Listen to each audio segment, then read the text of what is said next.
Linnaeus é considerado o pai da taxonomia, e suas duas obras mais famosas com certeza são Species Plantarum, de 1753, onde ele introduziu pela primeira vez a nomenclatura binomial para plantas, e a 10ª edição do Systema Naturae, de 1758, onde ele expandiu isso para os animais. Mas outra importante obra sua é a Philosophia Botanica, publicada originalmente em 1751, 2 anos antes de publicar Species Plantarum. E é nessa obra que vamos focar hoje.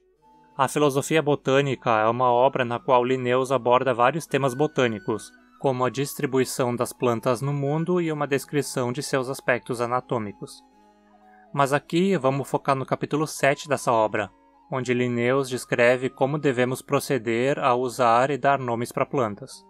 O capítulo possui várias seções curtas com regras a serem seguidas. A gente vai focar aqui só em algumas de maior interesse. Essas seções seguem uma numeração contínua desde o início do livro, começando com a seção 210 aqui, que diz o seguinte: o próximo fundamento botânico é a nomeação das plantas.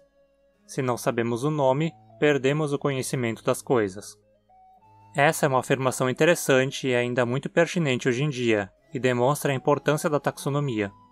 O estudo das formas de vida se torna vazio se não sabemos quais são as espécies com as quais estamos lidando. Na continuação, ele diz que nomes antigos, isso é, gregos e romanos, são preferíveis a nomes modernos. Aqui começamos a ver os gostos pessoais de Linnaeus interferindo nas regras que ele criou.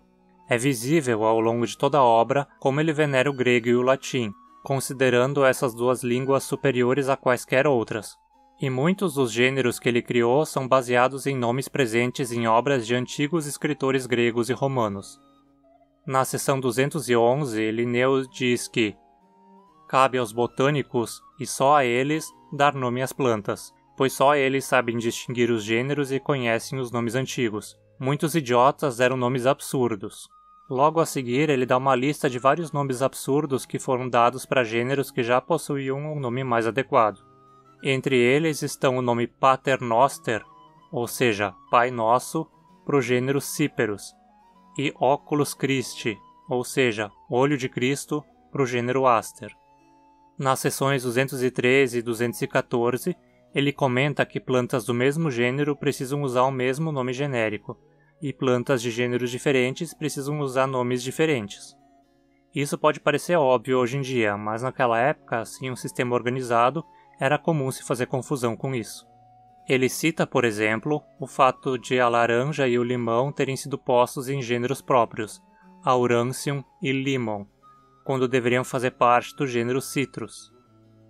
Da mesma forma, ele menciona como o nome Trifolium era usado para várias plantas com folhas de 3 folíolos que são bem distintas e pertencem a gêneros bem distintos, incluindo, por exemplo, Oxalis, as azedinhas, Medicago, a alfafa, e Fragaria, o morango.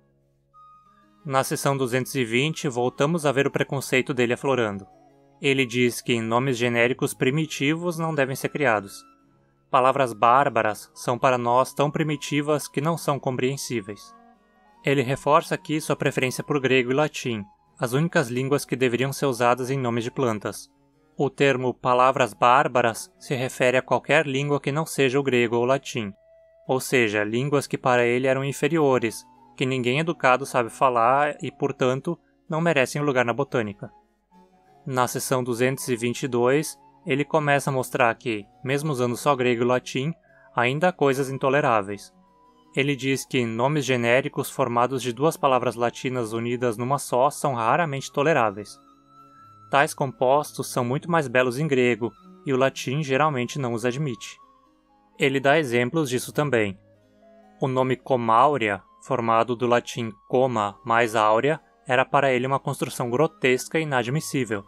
A versão grega, crisócoma, era em sua opinião muito mais bela e preferível.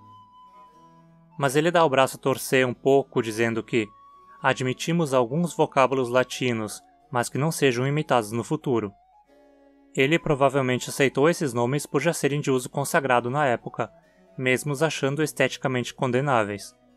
A lista que ele apresenta inclui 4 gêneros: Cornucopie, Rosmarinus, sempervivum e sanguisorba.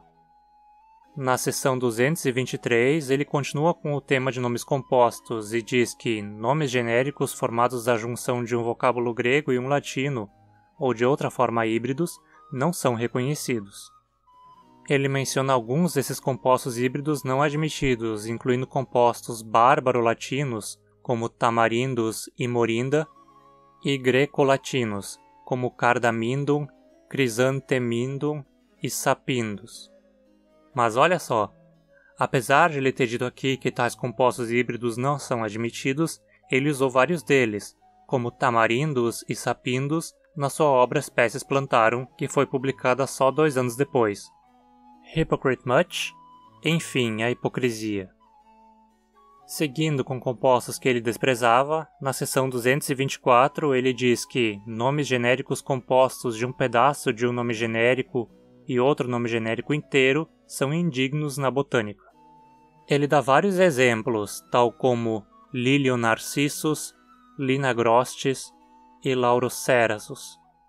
No entanto, se o composto for feito de 2 nomes gregos, como de praxe, ele abre exceção. Ele menciona como exemplos Eleagnus e Cisoampelus.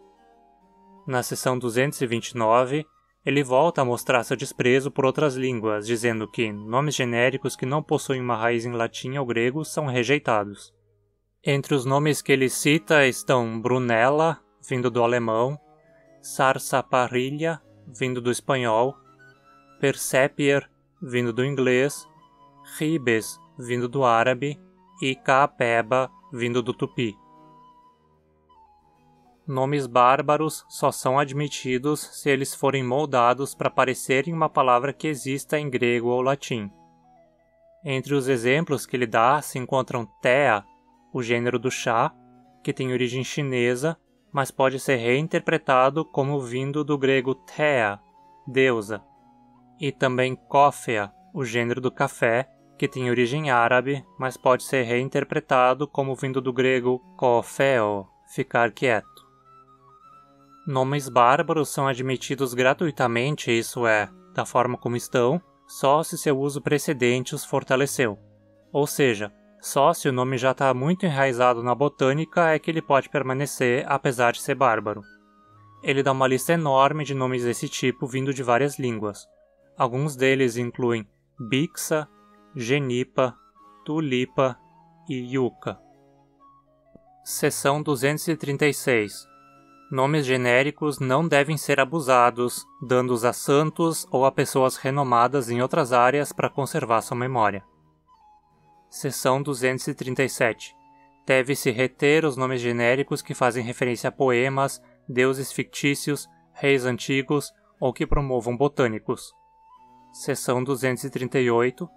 Nomes genéricos que preservam a memória de botânicos devem ser sagrados, pois essa é a maior recompensa por seu trabalho. Seção 239.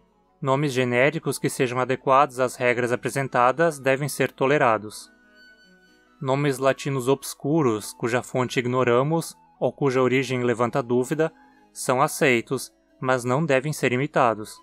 Ou seja, nomes antigos cujo significado é desconhecido são aceitos, mas nomes novos sempre precisam ter um significado fácil de reconhecer. Nada de inventar palavras do nada.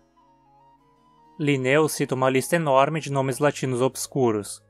Entre eles estão Habeas, Allium, Bellis, Ficus, Laurus, Rosa. Nomes gregos obscuros ou alterados do original por erros durante a leitura de manuscritos também persistem. Ou seja, mesmo que o nome grego esteja com erros por alguém ter interpretado errado algo que leu num manuscrito, talvez mal preservado, ele é aceito se for de uso antigo e consagrado.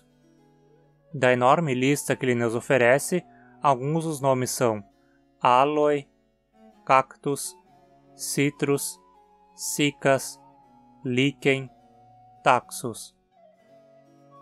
Nomes corrompidos por erros nas lições de escritores antigos, com várias mudanças, são aceitos. Aqui também, apesar de os nomes estarem claramente errados, Linneu os aceitou pelo seu uso já consagrado, mas imagino que ele os achasse um tanto desagradáveis. Entre a lista de nomes com erros que ele apresenta, encontram-se agrimônia, uma corrupção de argemônia, brássica, vindo de prásica, lúpulos, de úpulos, pimpinela, de bipênula, e verbascum, de barbascum. Ao final, ele ainda diz que tudo que foi dito para os nomes genéricos se aplica também aos nomes de classes e ordens. Esse foi só um resumo com algumas das regras mais interessantes que Linnaeus apresentou. No geral, a gente pode concluir por essa obra que Linnaeus era metódico e rigoroso em seu trabalho, mas também era dotado de muitos preconceitos resultantes tanto da época em que vivia quanto do ambiente erudito em que cresceu. No entanto, ao analisarmos a aplicação dessas regras na prática em sua obra posterior, Species Plantarum, vemos que ele mesmo quebra essas regras diversas vezes. Enfim, a hipocrisia. A hipocrisia. Mas ninguém é perfeito, né? Ainda mais um europeu do século XVIII. Se você curtiu esse vídeo, não esqueça seu joinha. Se você quer aprender cada vez mais sobre latim científico e taxonomia, se inscreva e ative o sininho. Até mais!